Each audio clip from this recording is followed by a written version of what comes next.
Hey, hello.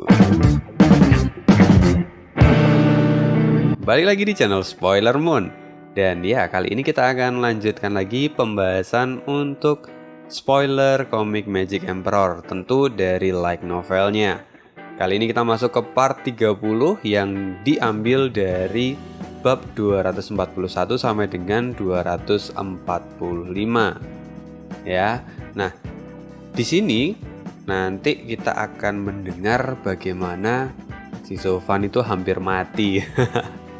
Seperti apa ceritanya nanti kita akan dengarkan. Tapi sebelum itu, ya untuk teman-teman yang mau nyawer Mimin, boleh banget klik link yang ada di kolom deskripsi. Ada link Saweria, bisa nyawer lewat situ. Lalu kemudian kalau misalnya ada yang mau transfer via bank, bisa lewat Bank BRI. Itu ya, terima kasih untuk supportnya. Dan jangan lupa turn on your VPN. Jangan buat nonton yang aneh-aneh ya, ingat masih puasa.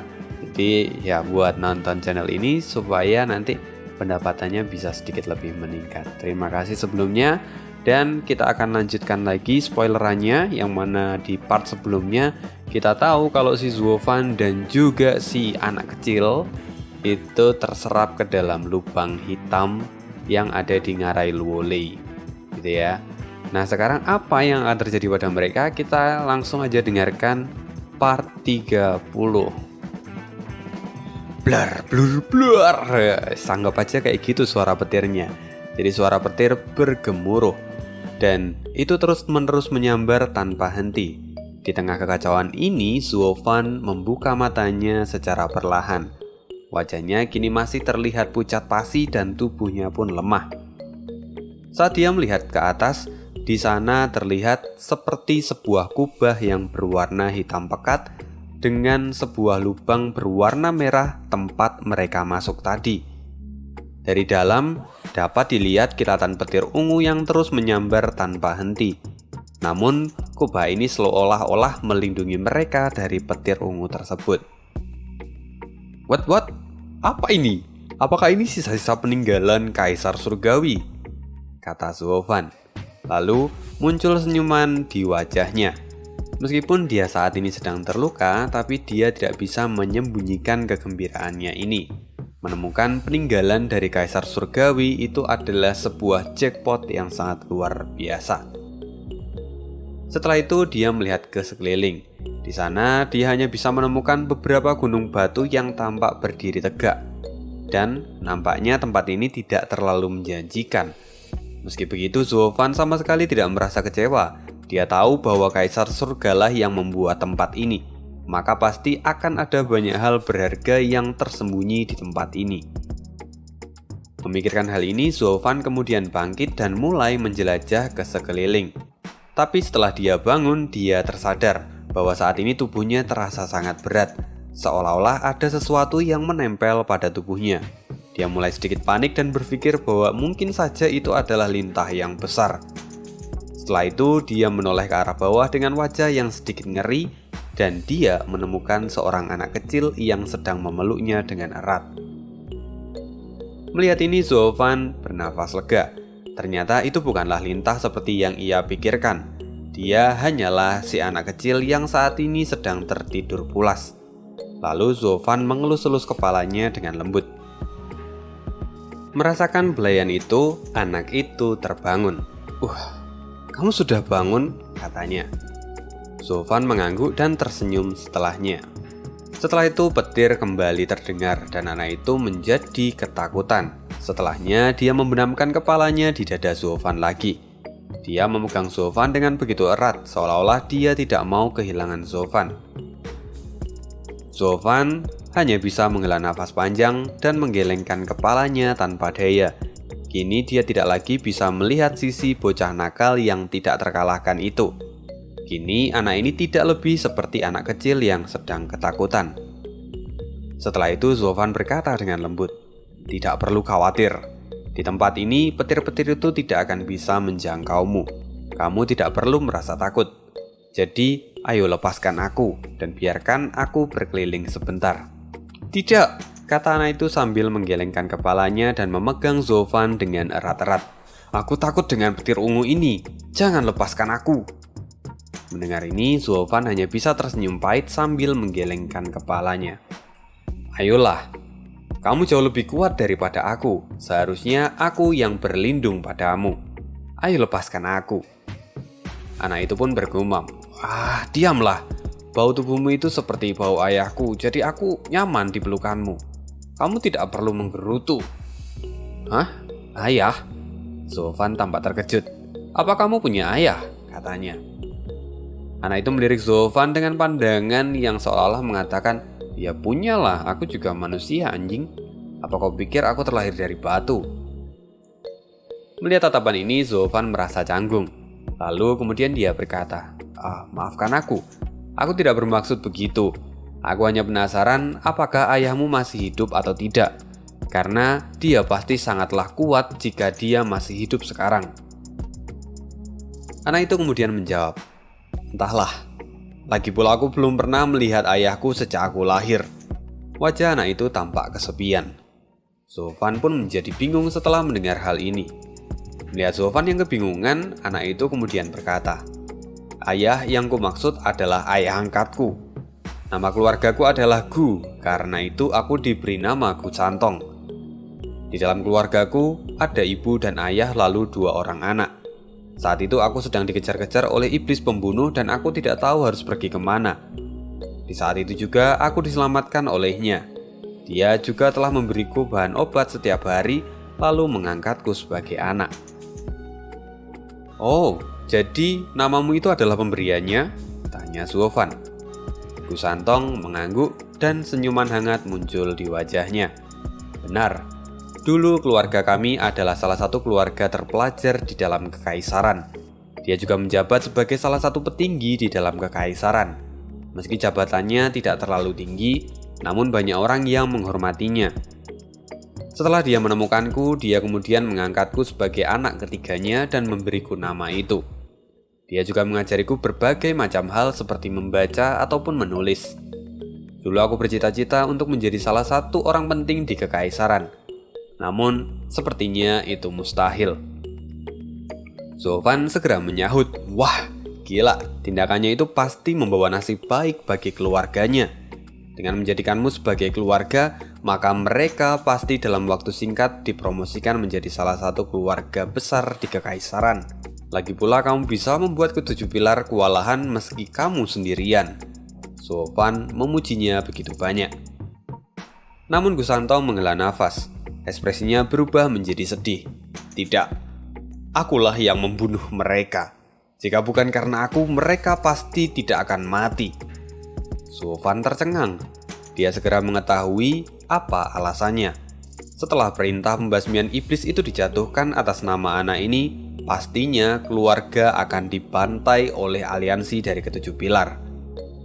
Lalu Zofan kemudian berkata, hei, kamu tidak perlu bersedih. Ini adalah jalan takdirmu. Jadi kamu tidak perlu terlalu menyalahkan dirimu sendiri. Oke, lalu kenapa kamu sampai menjadi musuh seluruh kekaisaran? Kenapa mereka sangat membencimu? Gu Santong mengangguk dan kilatan dingin melintas di matanya.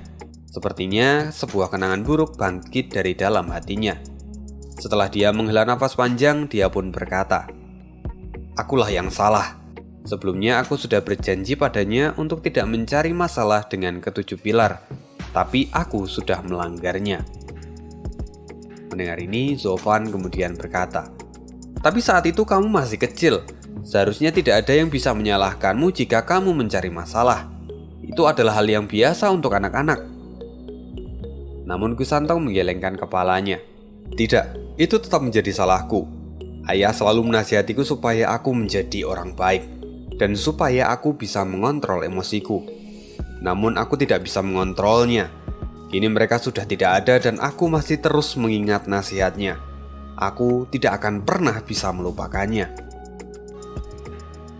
Melihat ini, Zofan kemudian mendekatinya lalu mengelus-ngelus kepala Gu Santong. Kamu memang anak baik, kata Zofan. Saat ini Zofan berpikir bahwa sayang sekali bibit sebagus ini terbuang hanya karena masalah kecil. Setelah itu, Zofan kemudian menghela nafas panjang. Pikirannya kini menjadi jernih. Sekarang dia telah mendapatkan benih unggul ini. Hanya tinggal bagaimana dia merawatnya untuk membuat lompatan bagi klan Luo di masa depan. Zuofan kemudian tersenyum. Kalau begitu, kamu harus mengingat semua nasihat ayah angkatmu itu. Dan kamu juga harus menjalankannya dengan baik. Anggaplah ini sebagai penebusan dari dosamu untuk mereka. Mendengar itu, Gusantong pun mengangguk. Senyuman kecil kini muncul dari wajahnya.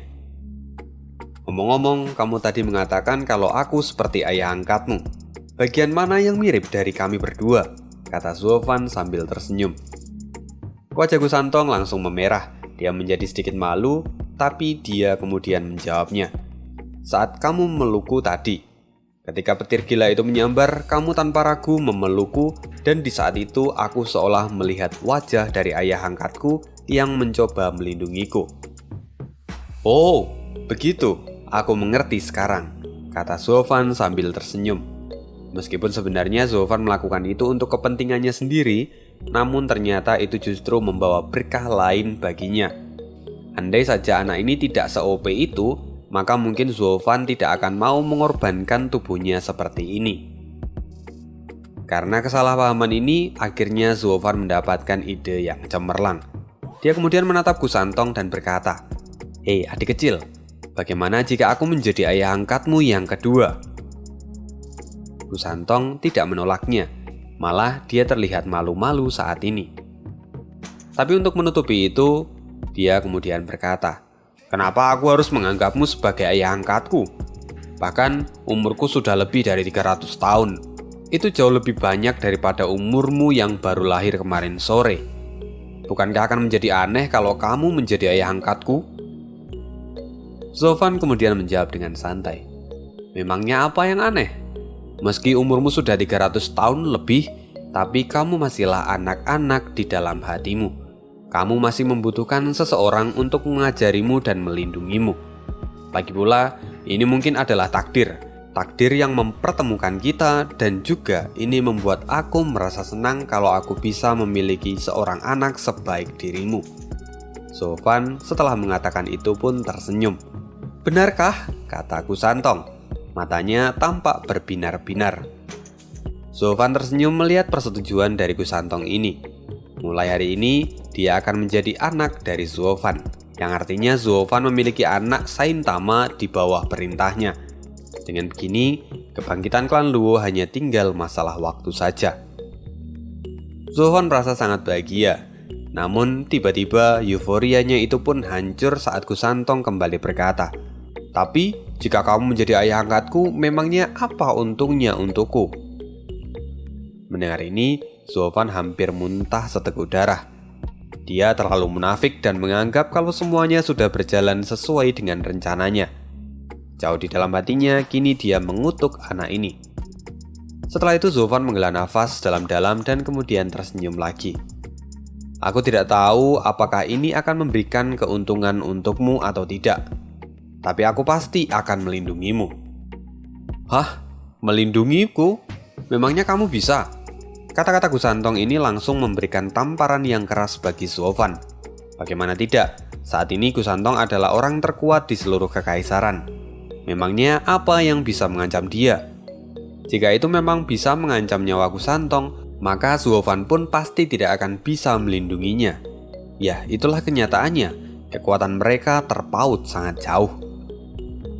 Zuofan dengan sangat pedenya berkata, "Kenapa tidak? Bukankah aku sudah melindungimu? Selain itu, meskipun kamu sangat kuat, kamu itu terlalu naif dan baik hati. Kamu terlalu mudah untuk ditipu. Pikirkanlah lagi, jika kamu tidak terjebak tipuan di masa lalu, kamu tidak akan berakhir seperti sekarang. Kamu terkurung akan janji selama 1000 tahun untuk melindungi kekaisaran ini. Jelas-jelas, orang-orang di dalamnya adalah dalang dari pembunuhan keluargamu. Apa kamu sama sekali tidak ingin membalaskan dendam mereka? Jika kamu menerimaku sebagai ayah angkatmu, aku akan membantumu untuk menangkap para dalang pembunuhan itu. Lalu kita juga akan membalaskan dendammu itu dan membuat keluargamu dapat beristirahat dengan tenang." Zuofan memang sangat pandai membual untuk meyakinkan seseorang, hingga Gusantong pun merasa terhibur setelah mendengar kata-katanya. Setelah itu, Zuofan kemudian meyakinkan lagi. Jika kita menggabungkan kekuatan kita, kita akan memiliki kombinasi ayah dan anak yang tidak terkalahkan. Kita hancurkan mereka semua yang berani menyakitimu dan keluargamu di masa lalu. Selama kamu mendengarkan semua kata-kataku, pasti kita akan bisa mencapai semua tujuan itu. Mendengar ini, Gusantong pun mengangguk. Dia tampak berpikir untuk sesaat. Lalu Zovan kemudian meletakkan potongan puzzle yang terakhir. Jika kamu mengikutiku, maka aku akan membuatmu menjadi yang terkuat di dunia ini. Kamu akan mendapatkan setiap kenikmatan di dunia ini, dan kamu tidak perlu lagi makan bahan obat sampah seperti sebelumnya. Aku akan selalu memberimu setidaknya bahan obat kelas 7. Ambillah ini sebagai bukti ketulusanku. Di dalam cincin ini berisi semua bahan obat kelas 7. Aku menemukannya sepanjang jalan saat aku mencari obat kelas 8 di sini. Namun sebelum aku bisa memberikannya padamu, sayangnya aku malah terperangkap dalam formasi tadi. Jadi sekarang ambillah itu. Anggap itu hadiah dari ayah angkatmu yang baru, kata Zovan sambil tersenyum tipis. Melihat ketulusan dari Zovan, Gusantong tanpa ragu-ragu berkata, "Baiklah, aku menerimanya." Saat ini air liurnya tampak menetes dari sudut mulutnya. Gusantong kemudian kembali berkata, "Awalnya aku meragukan dan berpikir kalau kamu adalah orang yang menyerangku. Tapi sekarang aku tahu akan ketulusanmu dan aku tahu kalau kamu tidak mungkin jahat padaku. Ya walaupun ini sungguh nostalgia, aku tahu sulit untuk mencari bahan obat." Zovan terkejut dan kemudian dia berkata, "Hah? Benarkah? Kamu sudah tahu kalau mencari bahan obat itu sulit?" Gusantong pun tersenyum lalu dia berkata, "Tentu saja aku tahu. Sebenarnya tidak penting mengambil bahan obat kelas atas. Aku selalu menunggu bahan obat yang bisa aku makan setiap harinya. Namun momen saat aku menunggu bahan obat apa yang akan aku makan, itu menjadi sangat menyenangkan. Sama seperti ketika ayah angkatku pertama dulu pergi untuk mencari bahan obat untukku, seringkali dia harus pergi selama berhari-hari bahkan sampai 1 bulan lamanya. Meskipun itu hanya untuk mendapatkan sebuah tanaman obat saja. Walaupun terkadang dia hanya membawa bahan obat kelas 1 atau 2, tapi ketika aku memakannya, aku merasakan sebuah kehangatan yang menyenangkan. Ada kehangatan yang selalu aku rasakan saat ayah pulang dan membawakan bahan obat untukku." "Hah? Jika memang seperti itu, maka ayo kembalikan bahan obat yang kuberikan tadi. Aku akan memberikanmu setiap 10 hari sekali," kata Zovan sambil mengulurkan tangannya. Bibir Gusantong langsung berubah cemberut. "Bagaimana kamu bisa meminta barang yang sudah kamu berikan padaku? Mana ada ayah sepertimu di dunia ini?" Mendengar itu Zovan pun tertawa. "Jadi kamu sudah benar-benar mengakuiku sebagai ayah angkat?" Mendengar itu Gusantong termenung, lalu kemudian dia menganggukkan kepalanya dengan malu. Melihat ini Zovan menjadi sangat bahagia dan tertawa keras. Jediar! Saat mereka berdua sedang ngobrol, tiba-tiba sebuah petir kembali menyambar dan kali ini petir itu berhasil melewati kubah itu. Dan saat Zovan sedang tertawa, dia benar-benar tersambar oleh petir ungu itu. Hingga akhirnya itu membuat dia memuntahkan seteguk darah. Setelahnya pandangan Zovan pun mulai menghitam. Ketika Gusantong melihat hal ini, dia menjadi sangat panik. "Ayah angkat, apa kamu baik-baik saja?" katanya. Zovan kemudian berkata, "Tidak apa-apa, ini hanyalah petir ungu." Segera Zovan menyeka darah dari sudut mulutnya. Dia kemudian menghela nafas panjang dan tubuhnya pun mulai terasa melemah. Namun matanya kini tampak bersungguh-sungguh. Sejujurnya dia tidak menyangka kalau petir ungu itu akan sangat kuat seperti ini. Bahkan teknik transformasi iblis langitnya pun tidak bisa menahan ini semua. Dia mulai merasakan petir ungu itu seperti bergerak di dalam tubuhnya dan mulai menggerogotinya dari dalam. Petir ini sekarang menjadi racun yang mematikan dan dapat membunuh Zovan secara perlahan. Zovan kemudian menarik nafas dalam-dalam. Dia mencoba menenangkan dirinya saat ini. Sekarang dia mengamati lingkungan sekitar. Sejauh dia memandang, dia hanya bisa melihat hamparan pasir kuning yang tak berujung. Sofan berpikir pasti ada sebuah peninggalan dari Kaisar Surga untuk menetralisir petir ungu ini. Karena itu dia harus terus mencarinya. Kemudian dia berkata kepada Kusantong, "Adik kecil, ayo bantu aku mencari sesuatu yang aneh di sekitar sini." Kusantong pun mengangguk, tapi dia kemudian berkata, "Ayah angkat, mulai sekarang kamu bisa memanggilku Sange. Ayah angkatku dulu memanggilku begitu, jadi kamu pun bisa memanggilku demikian." Mendengar itu Sofan pun mengangguk, lalu kemudian dia berkata lagi, "Baiklah Sange, bantu ayahmu ini untuk menyisir tempat ini dan mencari sesuatu yang tidak biasa." "Baik ayah," kata Kusantong sambil berjalan membantu Sofan. Dia tidak lagi ketakutan meski di atas kepalanya kini terdapat petir ungu yang terus menyambar-nyambar. Seolah-olah setelah bersama dengan Sofan dia menemukan sebuah keberanian. Tidak terasa mereka kini telah berkeliling selama 3 jam penuh.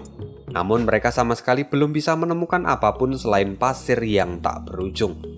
Setelahnya Sofan berhenti dan tampak berpikir untuk sejenak. Kusantong pun menoleh karena kebingungan, lalu dia berkata, "Ayah angkat, ada apa? Apa yang terjadi?" Sofan kemudian berkata, "Sange, apa kamu tidak merasa kalau kita saat ini hanya berputar-putar di tempat yang sama?" Sofan sambil melihat ke sekeliling. "Ah, benar saja. Ini adalah formasi ilusi. Salah satu formasi hantu yang bisa menyesatkan orang yang ada di dalamnya," kata Sofan dengan ekspresi yang serius. Kusantong pun terkejut ketika mendengar itu. "Apa? Formasi ilusi? Tapi bagaimana mungkin? Aku tidak mungkin terjebak dalam formasi ilusi lagi tanpa aku sadari." Kusantong saat ini tampak cemberut. Dia pun merasa kesal. Tapi kemudian dengan ekspresi yakin dia berkata, "Ayah tidak perlu khawatir. Jika ini hanya formasi ilusi, maka aku bisa menghancurkannya dengan pukulanku. Lihatlah ini." Segera setelah mengatakan itu, Kusantong meninju tanah dan terjadi getaran seperti gempa bumi.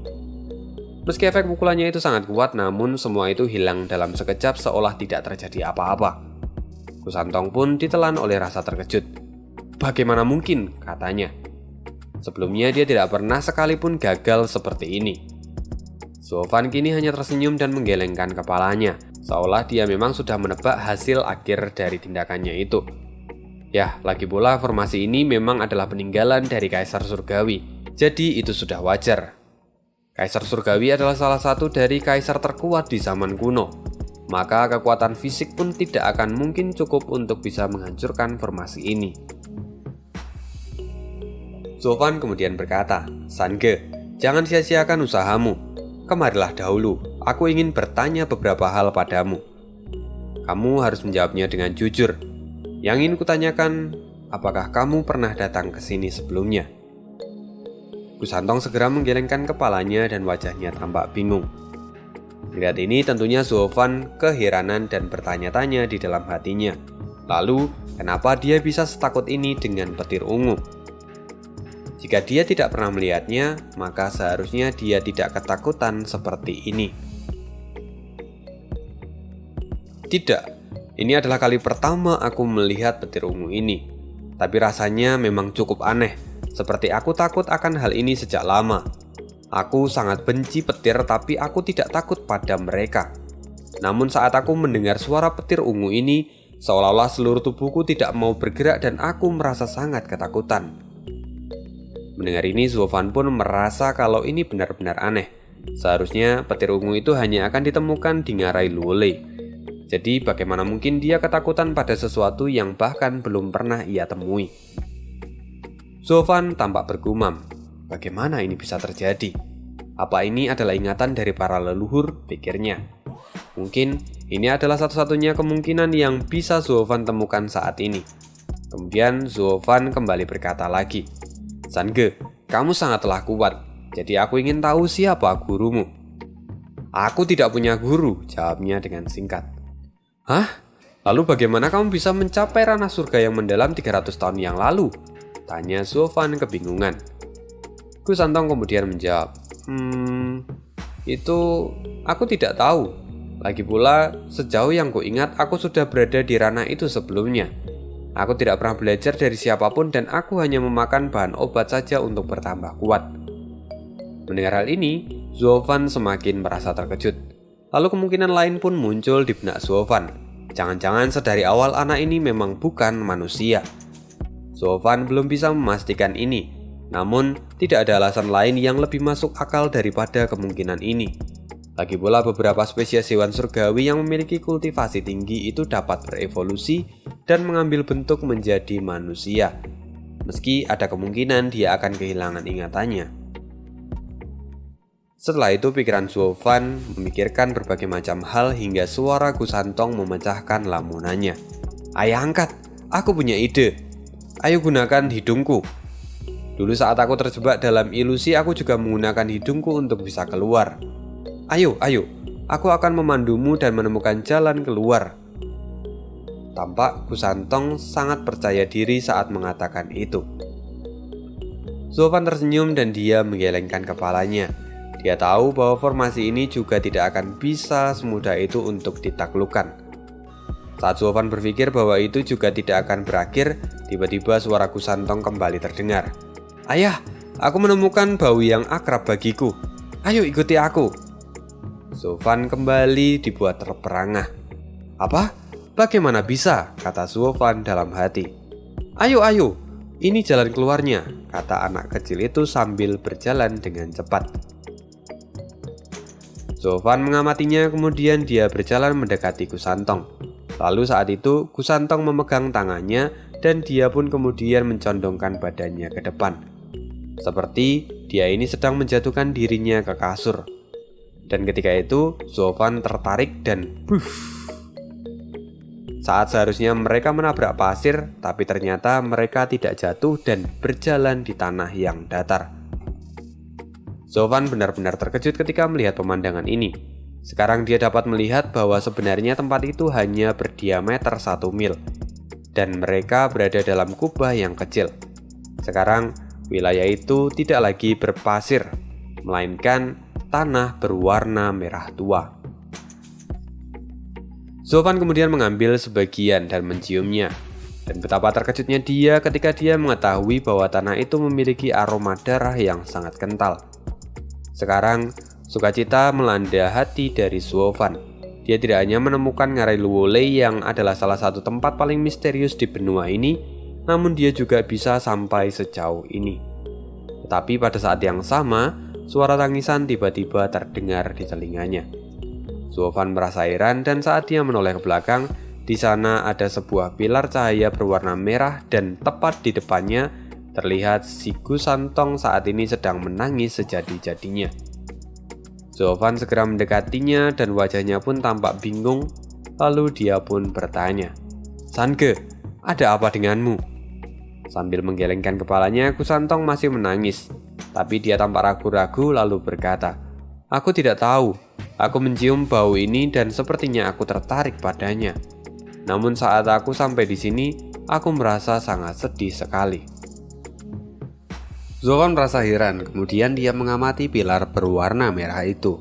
Dia kagum akan pilar merah ini. Bagaimana tidak?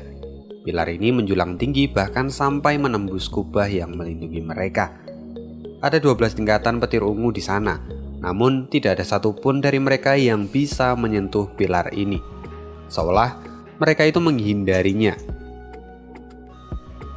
Sungguh ini pemandangan yang luar biasa. Pilar ini pasti adalah salah satu peninggalan dari Kaisar Surgawi. Namun sayangnya dia cukup ceroboh, pikir Zovan. Dia meninggalkan aroma yang cukup kuat pada pilar ini hingga membuat Gusantong bisa menemukannya. Karena hal itu, akhirnya mereka pun dapat terbebas dari formasi ilusi yang menyesatkan itu. Ya, sejauh ini itulah yang dipikirkan oleh Zovan. Tapi tiba-tiba dia merasakan telah melewatkan sesuatu. Dia pun akhirnya tersadar. Bau? Bau apa itu? Zovan pun kemudian mendekat. Dia menyadari bahwa ini adalah bau yang dipenuhi dengan energi spiritual yang liar. Bau ini sama seperti bau binatang roh. Tidak, ini adalah bau binatang suci, pikir Zovan. Akhirnya kini Zovan menyadarinya dan betapa terkejutnya dia saat menemukan tempat ini. Zovan buru-buru mengingatnya dan dengan hati-hati dia membolak-balik catatan rahasia Jiyo yang ada di benaknya. Di zaman kuno, 5 hewan suci besar hidup berdampingan di dunia ini, dan mereka benar-benar tidak terkalahkan. Bahkan kultivator tingkat kaisar tidak berani mengganggunya. Di dunia ini hanya 3 kaisar terkuatlah yang bisa dibandingkan dengan mereka. Salah satu dari 5 binatang suci kuno itu adalah Qilin Skylark. Zofan tiba-tiba membuka matanya dan berteriak. Dia tidak pernah membayangkan bahwa salah satu dari 5 binatang suci besar itu dengan ketenaran yang sama dengan 10 kaisar kuno muncul di hadapannya. Itu adalah Qilin Skylark. Namun dari apa yang ia temukan ini, pasti Qilin Skylark itu sudah mati. Ini hanyalah bagian dari kakinya yang menjulang tinggi dari bumi sampai ke langit. Dan yang membunuhnya tentu saja itu pasti adalah master dari 12 petir ungu dan pemilik mata emas, yaitu sang kaisar surgawi. Fix, no debat, valid pokoknya mah. Yang artinya tempat ini bukanlah peninggalan kaisar surgawi, namun ini adalah salah satu rumah jagal milik kaisar surgawi. Itulah yang dipikirkan dalam hati oleh Zofan. Bang, bang, bang, bang. Setelah itu bumi terasa bergoncang. Zofan melihat Kusantong yang saat ini tampak menggoncang-goncangkan pilar besar itu. Namun, saat pilar itu bergoyang, seluruh ruangan itu pun bergetar. Petir ungu menghantam pilar-pilar itu seperti seekor ular yang mencoba memangsanya. Zofan terkejut dan buru-buru menghentikannya. Sange, hentikan! Pilar merah itu yang saat ini melindungi kita. Jika kamu terus mengguncangnya seperti itu, maka kita semua akan mati di sini. Tapi, aku tidak tega melihatnya disambar petir seperti ini, kata Kusantong sambil terseduh-seduh. Zofan terdiam dan kemudian dia seolah menemukan sesuatu. Dia yakin bahwa sekarang anak ini bukanlah bocah biasa. Ini terbukti saat dia datang ke tempat ini dan bisa merasakan ikatan yang begitu dalam, bahkan sampai membuatnya lepas kendali seperti ini. Zofan menghela nafas. Kamu tidak perlu bersedih seperti itu lagi. Sudah cukup. Kusantong kemudian menatapnya dengan tatapan aneh. Meski dia tidak tahu kenapa, tapi saat ini dia menangis. Bahkan saat Zofan melarangnya pun dia merasa tidak nyaman. Zofan kemudian tersenyum dan berkata kepadanya, "Hei anakku, aku tidak masalah jika aku mati di sini. Tapi aku tidak bisa membiarkanmu mati karena hal ini. Kurasa pilar itu juga tidak mau keturunannya akan mati sia-sia di sini. Maka hentikanlah itu." "Hah? Apa maksudmu? Aku keturunan dari pilar ini?" kata Kusantong sambil matanya terbuka lebar. Saat ini air mata terus mengalir keluar dari bola matanya. Zofan mengangguk dan dia pun berkata, "Benar, pilar ini adalah kaki dari Qilin Skylark, salah satu binatang suci kuno yang memiliki ukuran tubuh sangat besar. Dia meninggalkan kakinya di sini supaya bisa melindungimu, agar kamu tidak tersambar oleh petir ungu itu. Jadi, kalau kamu mati di sini, maka tidak hanya aku yang sedih, namun pemilik dari kaki ini pun pasti akan merasa sangat sedih di alam sana." Setelah mendengarkan penjelasan dari Zofan baik-baik, Kusantong kemudian menghapus air matanya dan dia tidak lagi mengguncang pilar itu. Melihat ini, Zofan pun dapat bernafas lega. Tiba-tiba Zofan memuntahkan seteguk darah lagi, dan dia kemudian terjatuh ke tanah. Kulitnya kini kembali terlihat pucat. Kusantong tampak khawatir dan dia pun bergegas menghampirinya.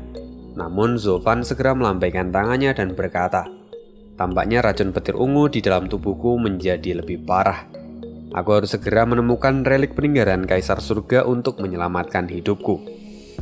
Kusantong bergegas mendekatinya. "Ayah angkat, apa kamu baik-baik saja? Kita baru saja bertemu, jadi jangan tinggalkan aku," kata Kusantong sambil meratap. Melihat ini, Zofan tersenyum dan menggelengkan kepalanya. Dia sering bertindak jahat dalam hidupnya dan dia tidak pernah berlaku baik. Tapi kali ini ada seorang anak yang menangis untuknya saat dia hampir mati. Ini adalah momen yang sangat langka dan yang membuatnya cukup menyesal bahwa dia sendiri sudah menipu anak ini.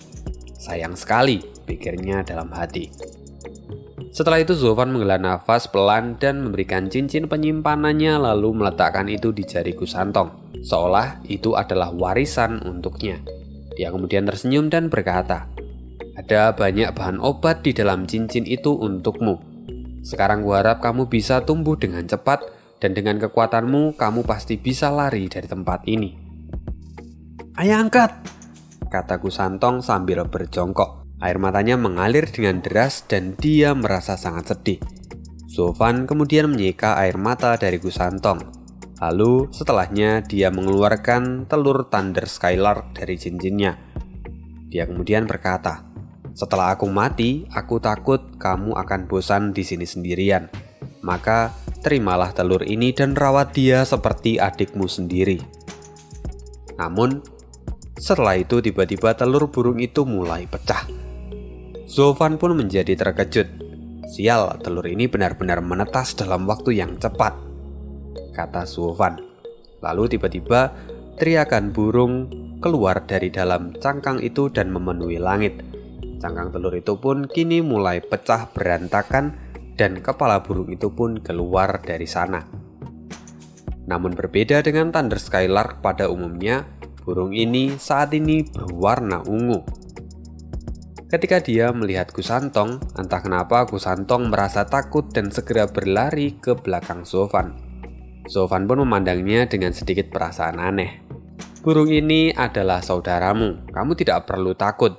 Dia hanya bermutasi karena telah menyerap petir ungu.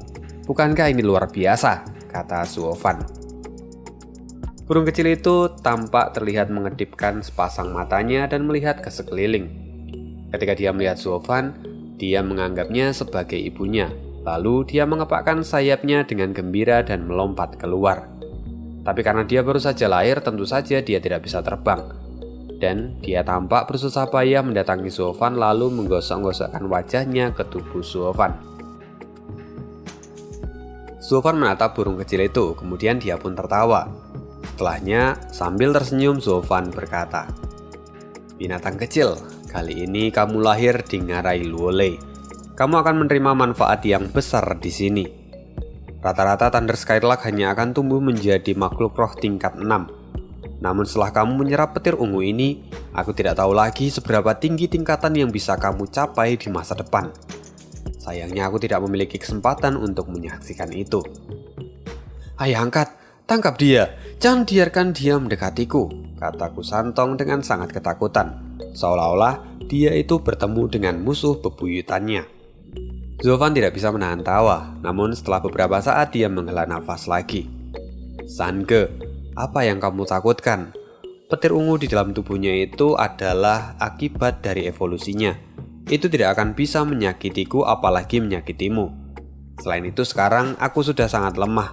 Kamu harus menjaganya dengan baik dan dia akan menjadi temanmu di masa depan. Lagi pula, kamu adalah anakku dan dia juga sudah aku anggap sebagai anakku juga. Kenapa kamu tidak menganggapnya seperti adikmu sendiri? Tolong jaga adikmu selagi aku tiada." Namun saat ini Kusantong masih tampak gemetaran. Perlahan dia mendekati burung itu, namun dia masih tidak bisa menyembunyikan rasa takutnya. Setelah cukup dekat, dia pun buru-buru menggelengkan kepalanya dan mundur lagi. Melihat ini Zofan pun tertawa. Dia cukup menyesal karena sekarang dia tidak bisa lagi menjaga mereka ataupun bermain bersama dengan mereka berdua. Setelah itu Zofan meletakkan burung itu dan memberinya isyarat untuk menghampiri Kusantong. Burung ini seolah paham akan perintah dari ibunya. Jadi dia pun berjalan menuju ke arah Kusantong. Dia tampak seperti anak kecil yang saat ini sedang belajar berjalan. Tubuhnya sempoyongan ke kanan dan ke kiri. Namun petir di permukaan tubuhnya tampak mulai aktif, seolah-olah itu hendak menyerang Kusantong. Dan inilah yang membuat seluruh tubuh Kusantong menjadi gemetaran. Pergi, jangan dekati aku," kata Kusantong. Dia mulai mengambil tanah dan bebatuan yang ada di sekitarnya. Dia kemudian melemparkannya sejadi-jadinya. Namun karena merasakan bahaya, burung itu menjadi lebih gesit dan menghindari semua itu. Sekarang apa yang dirasakan oleh burung itu, dia malah merasa senang karena dia merasa kalau saat ini Kusantong sedang mengajaknya bermain. Kusantong dengan wajah kecilnya tampak hampir menangis. Dia terus melemparkan bebatuan yang ada di sekitarnya. Melihat hal ini, Zovan tentu tidak bisa menahan tawanya. Mungkin ini akan menjadi kenangan terindahnya sebelum dia mati. Melihat semua usahanya yang sia-sia, Kusantong kemudian mundur 3 langkah dan melihat ada benjolan putih di tanah. Tanpa ragu dia mengambilnya. Namun saat dia berusaha untuk mengangkatnya, dia gagal. Meski dia telah mengerahkan sebagian kekuatannya, dia tidak bisa mengangkat batu putih ini. Tapi Kusantong tidak menyerah. Dia mengerahkan semua kekuatannya dan mengangkat benda putih yang beratnya tidak normal itu. Saat dia mengangkat batu itu, tingginya kira-kira setinggi orang dewasa. Berat yang tidak biasa untuk batu seukuran ini. Burung itu sekarang terlihat semakin mendekat. Lalu Kusantong pun melemparkannya tanpa ragu. Burung itu sangat terkejut. Segera dia mengepakkan sayapnya dan terbang pada saat itu juga. Burung ini memang luar biasa. Bahkan di hari pertama kelahirannya dia sudah bisa terbang. Ini adalah pertumbuhan yang sangat luar biasa cepat. Akhirnya batu itu pun menghantam ke tanah dan meninggalkan lubang yang besar. Getaran itu cukup membuat burung kecil yang baru lahir itu ketakutan hingga akhirnya dia kembali jatuh ke tanah. Kini saat dia menatap Kusantong, rona ketakutan muncul di matanya. Seolah-olah dia sadar kalau kakak laki-lakinya ini tidak sedang bermain dengannya, tapi kakak laki-lakinya ini sangat membencinya. Melihat hal ini, Zovan menggelengkan kepalanya tanpa daya. Dia hampir mengumpat namun tertahan. Setelah itu dia kembali mengamati mereka berdua dan pandangannya pun jatuh pada batu putih yang dilemparkan oleh Kusantong. Samar-samar dia merasakan ada sesuatu yang tidak beres pada batu ini. Batu itu seperti sebuah telur besar yang permukaannya sehalus cermin. Dan saat dia memperhatikannya dengan seksama, dia menemukan bahwa ada aliran cahaya dari dalam batu itu. Seolah-olah ada sosok lain di dalamnya. Segera setelah itu, Zovan pun berkata, "Sange, ambilkan batu itu." Zovan tidak bisa menahan dirinya. Jantungnya kini berdegup kencang dan dia berkata lagi, "Akhirnya aku menemukan harta karun itu sekarang." Zovan menyadari bahwa itu adalah batu bayangan, yang mana itu sangat langka. Mereka adalah harta langka yang diturunkan oleh beberapa orang suci untuk menyampaikan rahasia mereka yang tidak terucapkan. Selain itu juga digunakan untuk menyimpan teknik rahasia di dalamnya. Ya, gampangnya ini tuh kayak video recorder lah gitu ya. Selain itu, batu ini juga digunakan untuk menyampaikan teknik-teknik rahasia secara turun-menurun supaya itu tidak hilang dan juga tetap terjaga kerahasiaannya. Menemukan batu ini sama halnya dengan menemukan jackpot yang sesungguhnya. Itulah yang dipikirkan oleh Zovan. Tentu kini Zovan menjadi semakin penasaran. Kira-kira siapa yang meninggalkan batu itu di sini? Apakah itu milik salah satu orang yang hebat? Atau malah Kilin Skylar? Atau jangan-jangan itu adalah peninggalan dari Kaisar Surgawi sendiri? Jika itu adalah Kaisar, maka di dalamnya pasti terdapat teknik yang dapat meringankan racun yang kini menggerogoti tubuhnya. Zovan menjadi sangat semangat dan tidak lagi bisa menahan rasa penasarannya. "Sange, ayo bantu ayah, pecahkan batu itu." Kusantong tampak bingung. Dia pikir Zovan saat ini sedang memarahinya dan berkata, "Ayah angkat, jika kamu ingin memarahiku maka marahilah. Tapi jangan minta aku untuk memukul batu keras itu. Aku tidak sengaja bertindak kasar pada adikku. Salahkan saja dia yang tidak mau berhenti mendekatiku. Aku hanya takut, aku hanya membela diriku. Walaupun dia adalah adik laki-lakiku, tapi aku tidak bisa menahannya. Maafkan aku." Zovan tersenyum dan kemudian dia berkata, "Aku senang kamu sadar akan kesalahanmu, tapi aku tidak berniat memarahimu. Sekarang ini aku ingin kamu menghancurkan batu itu jika kamu tidak ingin aku mati. Lakukanlah apa yang ayahmu ini minta." Mendengar itu, mata Kusantong tampak berbinar. Dia tahu kalau dia tidak sedang dimarahi. Apalagi kini dia mungkin bisa menyelamatkan ayah angkatnya. Maka tunggu apa lagi? Segera pukulan keras menghantam batu itu dan segera batu itu pun berubah menjadi serpihan kecil-kecil. Setelahnya kabut 7 warna terpancar dari serpihan batu itu. Lalu sesosok manusia pun muncul di sana.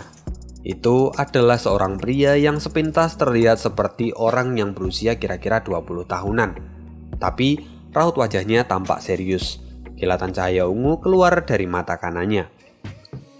Kepala dari 10 kaisar kuno, sang kaisar surgawi. Zofan benar-benar mengenalinya hanya dalam satu kali pandang. Kini orang itu seolah-olah menatap mereka dan berkata dengan lembut, "Junior, sepertinya kamu cukup beruntung karena berhasil menemukan batu bayangan ini. Karena kamu telah menemukan batu ini, maka aku akan mengajarimu teknik mata Dewa Kongming. Perhatikan baik-baik, jika tidak, maka kamu akan gagal dan mungkin kamu akan mati." "Apa? Mata Dewa Kongming? Kali ini aku benar-benar menemukan jackpot yang besar," kata Zofan sambil tertawa keras. Meski saat ini tubuhnya masih terasa lemas. Legenda mengatakan bahwa Kaisar Surgawi itu memiliki 2 kekuatan supranatural yang unik. Kekuatan itu adalah mata kirinya yang merupakan mata petir ungu, dan mata kanannya adalah mata emas milik Dewa Kongming. Namun, secara umum, mata Dewa Kongming adalah kekuatan ilahi pertama yang membuat Kaisar Surgawi bisa mencapai alam kaisar. Mata ini memiliki kekuatan yang lebih tinggi daripada mata petir ungu miliknya. Zofan saat ini tampak bersemangat, dan ini adalah kesempatan yang sangat langka. Dia mulai takut kedua orang di sampingnya ini akan membuat keributan, jadi dia memberikan isyarat supaya keduanya diam dan tidak melakukan apapun. Ini adalah kesempatan yang langka untuk mendapatkan warisan dari kaisar, jadi tidak boleh ada sedikit pun gangguan, meski hanya satu kata.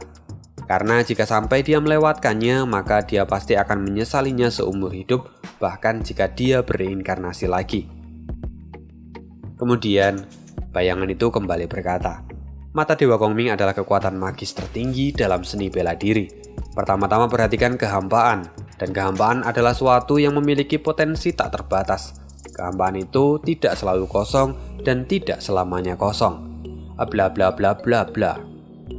Zofan memperhatikan setiap kata yang diucapkan oleh Kaisar Surga. Itu adalah kalimat yang membingungkan, namun itu seperti mantra yang menuntun Zofan untuk memahami teknik mata Dewa Kongming. Kaisar terus berbicara selama 3 hari 3 malam dan Zofan pun memperhatikannya dengan seksama. Hingga akhirnya Kaisar Surgawi menarik nafas dalam-dalam dan berkata dengan ringan, "Itu adalah teknik untuk melatih 12 tingkat mata Dewa Kongming yang bisa kuajarkan. Jika kamu memiliki hati, maka kamu pasti bisa mendapatkan kekuatan tertinggi dan mendirikan klan yang tak terkalahkan. Jika kamu memiliki bakat yang cukup, kamu pasti bisa mengaplikasikannya di masa depan. Dan selain itu, aku juga masih menyiapkan batu bayangan yang lainnya yang akan membantumu mengembangkan mata Dewa Petir Ungu. Tapi kusarankan lebih baik kamu tidak perlu mencarinya. Mulai sekarang, berhati-hatilah dan semuanya akan kembali pada kemampuanmu sendiri." Setelah mengatakan itu, bayangan dari Kaisar Surgawi pun mulai menghilang dan lenyap dari tempat itu. Mata Zofan berbelok ke kiri dan ke kanan. Alisnya pun tampak berkedut. Setelah Gusantong melihat hal ini, dia pun kemudian bertanya, "Ayah angkat, ada apa denganmu?" Lalu Zofan pun menjawab, "Tidak apa-apa, tapi aku cukup terkejut dengan kalimat terakhirnya." Sepertinya dia tidak ingin generasi berikutnya mengembangkan mata emas petir ungu itu. Matanya sedikit menyipit dan Zofan pun tampak kebingungan. Gusantong tampak mengejeknya dan dia berkata, "Memangnya apa masalahnya jika dia tidak ingin generasi berikutnya berlatih? Sekarang jika ayah memang menginginkannya, maka aku hanya harus mencarinya, kan?" "Hahaha, anak pintar, tentu aku akan melakukannya. Lagi pula itu adalah salah satu teknik yang hebat, jadi siapa yang tidak menginginkannya?" kata Zofan sambil tersenyum. "Kalau begitu tunggu apa lagi? Aku akan membantumu untuk menemukannya." Gusantong langsung mencari batu itu dan menghancurkan tanah seolah dia sedang membajak sawah. Melihat hal ini, Zofan pun tersenyum. Anak ini memang sungguh baik, pikirnya. Setelah itu mereka mencari, tapi tidak menemukan apapun. Setengah jam pun berlalu dan hampir sebagian besar tanah itu sudah mereka telusuri. Namun, mereka tidak dapat menemukan apapun. Mungkinkah batu itu hilang? Pikir Zofan. Lalu setelah itu tiba-tiba dia teringat dan dia pun menepuk dahinya. Bagaimana bisa dia melupakan Long Jiu? Hei, bukankah Long Jiu sudah menceritakan semuanya? Setelah dia terjebak di dalam ngarai Luolei, dia seperti orang gila dan meninju sembarangan lalu secara tidak sengaja dia memecahkan batu bayangan. Dari situ jugalah dia mempelajari mata petir ungu miliknya. Itulah alasan kenapa dia tidak bisa menemukan batu bayangan ini. Akhirnya, Sullivan menghela nafas panjang dan mulai berpikir. Setelah itu dia pun berkata, "Sialan, kenapa bajingan itu sangat beruntung," katanya. Sullivan saat ini hanya bisa tertawa getir. Ya, mau bagaimana lagi? Semuanya sudah terjadi. Setelah itu dia kemudian berkata, "Sange, kamu tidak perlu mencarinya lagi. Mata petir ungu itu sudah tidak ada di sini, jadi lupakan saja." Sullivan langsung menghela nafas panjang. Gusantong saat ini menatapnya dengan ekspresi yang sedih. "Tapi, bisakah kau menyembuhkan lukamu hanya dengan mata Dewa Kongming?" katanya. Sullivan tersenyum dan dia tahu kalau putranya saat ini sedang mengkhawatirkannya. Jadi dia tidak boleh terlihat lemah, lalu dia berkata, "Tidak masalah, dengan mata Kongming ini, itu seharusnya sudah cukup untuk menyembuhkan lukaku." Sullivan tersenyum tipis dan setelah itu dia kemudian memanggil kedua anaknya itu untuk mendekat. Meski saat ini Gusantong masih tidak suka pada burung ini, namun dia sadar kalau dia adalah adiknya sekarang. Jadi dia mencoba untuk menerimanya. Sullivan kemudian menepuk kepala kedua anak kecil ini dan kemudian dia pun berkata, "Sange dan kamu burung kecil. Tunggu. Mulai sekarang aku akan memanggilmu Guer. Kalian berdua tetaplah di sini. Aku akan memasang formasi penjaga untuk melindungiku saat aku memulihkan diri. Kalian tidak boleh bertengkar dan keluar dari tempat ini. Aku tidak ingin kalian berdua terluka. Dan kamu Sange, kamu harus bisa menjaga adikmu." "Jangan khawatir ayah, aku tidak akan pernah keluar," kata Gusantong segera menyahut. Namun saat dia melihat Guer, matanya menjadi muram dan wajahnya pun kembali ketakutan. Melihat ekspresi kakaknya yang takut, dia seolah-olah menyadari dan meneguk kepalanya. Sullivan melihat hal ini, namun dia kini tidak punya waktu untuk menceramai mereka berdua. Segera dia membentuk sebuah formasi dan setelahnya dia menutup mata lalu memulai proses penyembuhan dirinya. Waktu terus berjalan. Meski di tempat itu tidak terlihat perbedaan antara siang dan malam, tapi waktu tidak berhenti. Entah sudah berapa lama waktu berlalu sekarang. Hari terus berganti dan akhirnya Sullivan pun membuka matanya. Auranya yang kuat tiba-tiba lepas dari tubuhnya dan pada saat yang sama pupil kanannya berubah warna menjadi keemasan. Sepintas, kilatan petir ungu itu keluar dari mata kanannya. Ini kalau aneh bayangin itu kayak anime Kuroko no Basket ya. Yang mana kalau para tokohnya itu masuk ke mode zone itu ada kayak listrik-listriknya gitu. Setelah itu Sullivan melambaikan tangannya dan formasi yang melindunginya itu pun runtuh seketika. Melihat hal ini, Gusantong segera berteriak, "Ayah, apakah kamu sudah menerobos?" katanya. "Dan ayah angkat, apakah lukamu sudah sembuh saat ini?" kata Gusantong. Sullivan pun tertawa. "Tentu saja, aku tidak hanya sembuh, tapi kekuatanku juga sudah meningkat beberapa kali lipat. Sekarang, ayah akan membawa kalian berdua untuk keluar dari tempat ini." Gusantong menghela nafas tak berdaya. "Ayah angkat, tolong lebih realistis jika kamu ingin menyombongkan diri. Saat ini sudah 5 tahun, tapi kamu hanya bisa menerobos dari tahap 5 menjadi tahap ke-9 ranah penempaan tulang. Bagaimana caramu membawa kami terbang dan keluar dari tempat ini? Bahkan saat ini kamu belum bisa menerobos ke alam surga yang mendalam. Mungkin yang paling realistis adalah mengandalkan Guer untuk membawa kita keluar dari tempat ini." Setelah mengatakan itu, Gusantong berteriak ke arah langit, "Guer, ayah sudah keluar!" "Wah!" Teriakan lembut dan tajam terdengar dari langit. Di sana terlihat seekor burung ungu yang panjangnya lebih dari 3 kaki melesat ke bawah. Petir ungu tampak menghantam tubuhnya, tapi itu sama sekali tidak memberikan pengaruh padanya. Sullivan dibuat terkejut beberapa kali oleh makhluk ini. Dia kemudian berkata, "Burung itu, apakah dia benar-benar Guer? Dia bahkan sudah tumbuh menjadi binatang roh tingkat 4 dan petir ungu di tubuhnya pun sudah menjadi semakin kuat. Bahkan dia sudah bisa menahan petir ungu tingkat ke-11 dan 12. Wow, itu luar biasa, kata Suofan.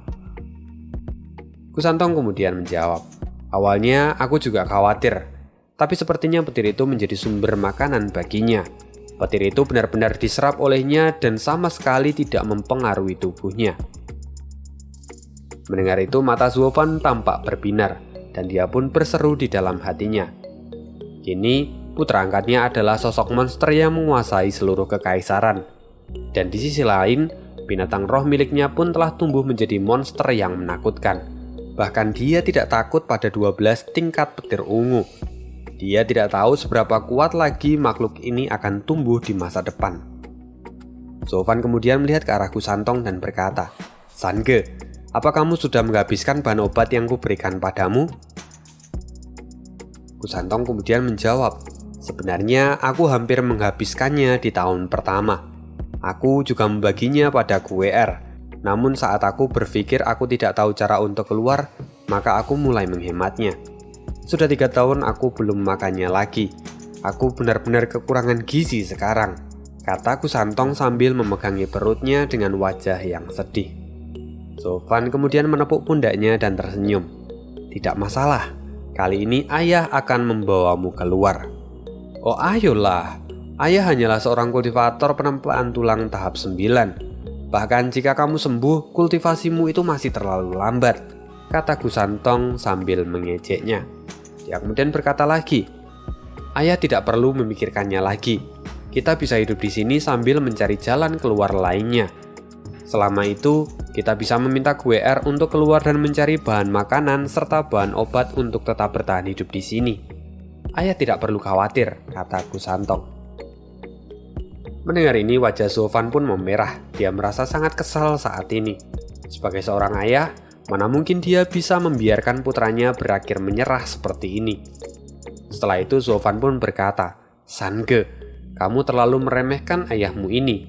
Itu bukanlah hal yang baik. Apa kau tahu, jika kamu tidak percaya pada kekuatan ayahmu ini, ayo pukul saja ayahmu dan kita lihat apakah aku bisa menahannya atau tidak. Ingat, kultivasi tidak mewakili kekuatan sejati. Kusantong menatapnya dengan tatapan aneh. Ayah, seharusnya kamu sadar kalau kamu tidak mungkin bisa menahan pukulanku. Bahkan seorang ahli dari alam surga yang mendalam akan langsung terkapar jika terkena pukulanku. Berhentilah bicara. Lakukan saja apa yang ayahmu ini minta, kata Suofan sambil melambaikan tangannya. Kusantong menghela nafas tak berdaya dan dia pun mengulurkan jari dan mencoba mengontrol kekuatannya supaya dia tidak menyakiti ayahnya yang keras kepala ini. Lalu dia pun menjentikkan jarinya. Gelombang energi keluar dari ujung jarinya dan gelombang itu pun berubah seperti anak panah yang ditembakkan langsung ke arah Suofan. Meski Kusantong telah mengendalikan kekuatannya, namun pukulan ini masih terlalu kuat untuk ditahan oleh seorang ahli dari alam penempaan tulang. Tapi Suofan sama sekali tidak bergerak. Dia masih terlihat santai dan sama sekali tidak bergeming. Saat pukulan itu semakin dekat, Kusantong menjadi khawatir. Ayah angkat, hati-hati, katanya. Namun saat dia melihat ayahnya tidak melakukan apa-apa, dia menjadi takut kalau dia akan melukai ayah angkatnya itu. Suofan dengan tenang kemudian membuka mata kanannya dan mata kanannya segera memancarkan cahaya keemasan. Setelah itu, sosok Suofan menghilang dalam sekejap. Setelah beberapa saat, Suofan pun muncul kembali dan dia kini telah berdiri di samping Kusantong. Suofan tersenyum dan kemudian dia berkata, Mata Dewa Kongming, keahlian pertama, pengendalian ruang. Kekuatan ini benar-benar membuat Kusantong tercengang. Tidak hanya karena Suofan berhasil menghindari serangannya, namun dia juga terkejut karena hawa kehadiran dari Suofan itu benar-benar hilang untuk sesaat. Bahkan indera penciuman yang sangat ia banggakan pun tidak bisa merasakannya. Seolah-olah Suofan itu menghilang dari dunia ini. Suofan kemudian berkata, Sange, sekarang giliranku memberimu sebuah pukulan. Apakah boleh? Kusantong menoleh dan berkata, Ayah, tidak masalah meski kamu bisa menghindari seranganku. Namun, seranganmu itu tidak ada apa-apanya bagiku. Setelah mengatakan itu, mata Kusantong langsung terbelalak. Ribuan petir ungu kini seolah seperti tombak melayang di belakang Sofan dan siap menyerangnya. Kini Kusantong benar-benar dibuat ketakutan. Kini dia pun bersembunyi di balik pilar merah yang ada di dekatnya. Petir-petir itu segera menabrak pilar merah dan membuat ledakan yang sangat mengerikan. Kusantong kini tampak ketakutan dan berkata, "Ih, ayah angkat, bagaimana kamu bisa mengirimkan petir ungu seperti itu? Bagaimana itu mungkin?" "Inilah kekuatan dari mata Dewa Kongming," jawab Sofan sambil tersenyum. Kini dia merasa sangat puas setelah melihat ekspresi Kusantong ini. Kemudian Sofan berkata lagi, "Kemampuan pertama mata Dewa Kongming adalah pengendalian ruang. Aku bisa memindahkan tubuhku ke tempat yang aku inginkan seperti teleportasi. Dan juga aku bisa menyimpan sesuatu di dimensi lain yang bisa kugunakan sebagai senjata." Melihat semua ini, Kusantong benar-benar dibuat terkejut. Dia tidak pernah membayangkan bahwa ayahnya akan menjadi sekuat ini hanya setelah dia berhasil menggunakan kemampuan pertama dari mata Dewa Kongming. "Hah, kalau begitu bukankah ayah menjadi tidak terkalahkan? Karena tidak ada yang bisa memukulmu juga," kata Kusantong. Sofan mengangguk sedikit dan dia pun berkata, "Kurang lebih bisa kamu katakan seperti itu, tapi itu tidak sepenuhnya benar. Jika memang kemampuan pertama ini tidak terkalahkan, maka 11 kemampuan lainnya itu tidak ada artinya. Jadi faktanya membuktikan bahwa kemampuan ini masih memiliki batasan tertentu." Kusantong sambil gemetaran dia berkata, "Lalu bagaimana dengan petir ungu itu? Bagaimana mungkin kamu bisa menggunakannya?" Sofan tersenyum dan dia berkata, "Setelah memahami kemampuan pertama mata Dewa Kongming, aku dapat membuka ruang dan menyimpan petir ungu yang sebelumnya meracuni tubuhku. Di saat-saat terdesak, aku bisa menggunakannya sebagai senjata. Karena itulah aku mengatakan bahwa kultivasi itu tidak mewakili kekuatan. Aku menghabiskan banyak waktu untuk memulihkan diri, karenanya kultivasiku menjadi sangat lambat. Namun, saat aku menyembuhkan diri, aku bisa melatih mata Dewa Kongming, jadi kekuatan lain pun aku dapatkan." Sekarang jika Sofan keluar, dia benar-benar dapat berpura-pura menjadi babi. Meskipun sebenarnya yang ada di dalamnya adalah seekor harimau.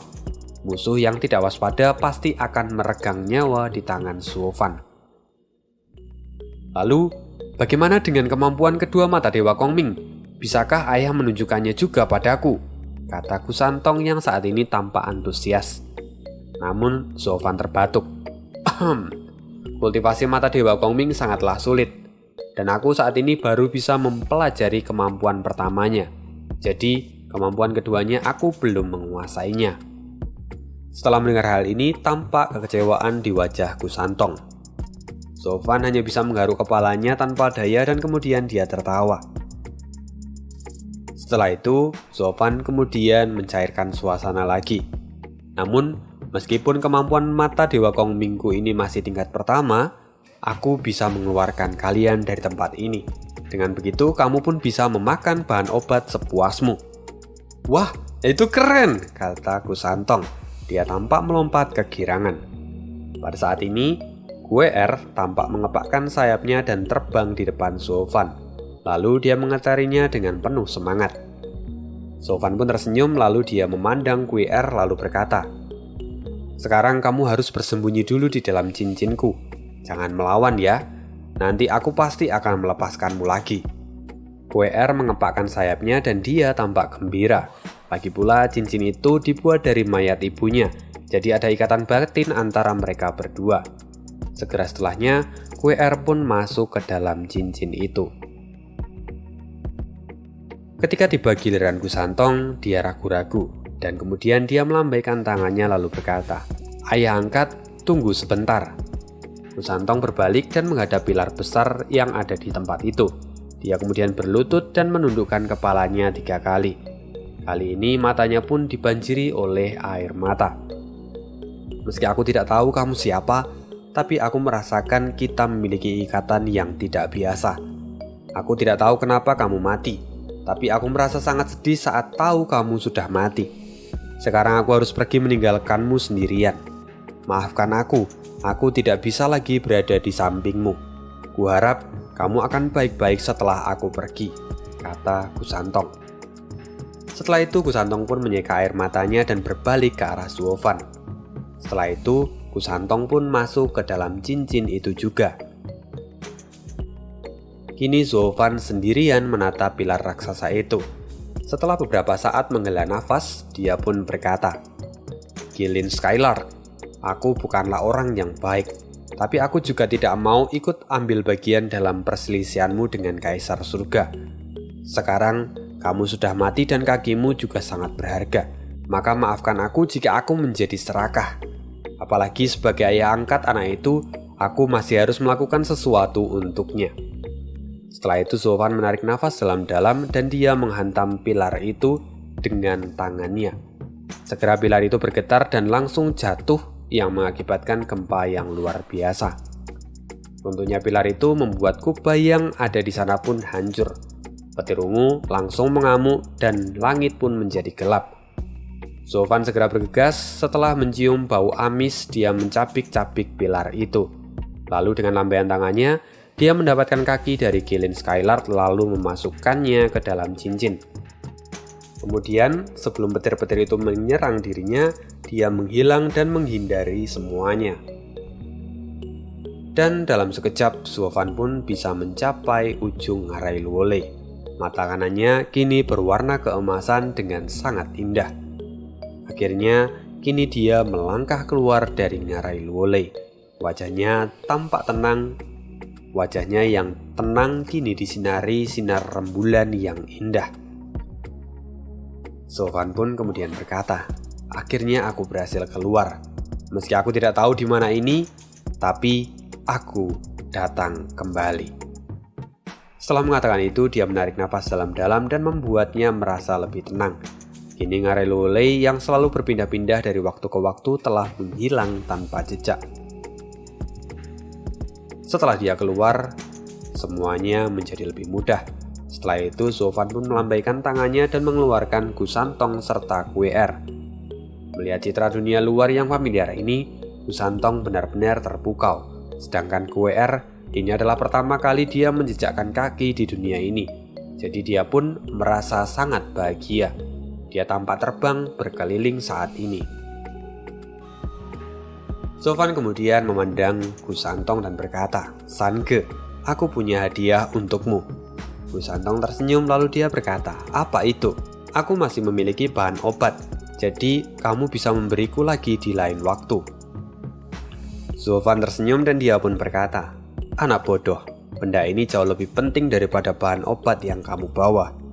Setelah itu Suovan mengeluarkan kaki Gilin Skylark dari dalam cincinnya.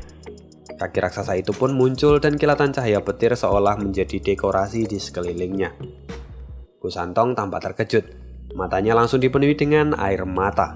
Kamu mengeluarkannya?" katanya. "Tentu saja, aku tahu kamu tidak tega meninggalkannya sendirian. Dan aku bisa menggunakan kemampuan mata Dewa Kongming.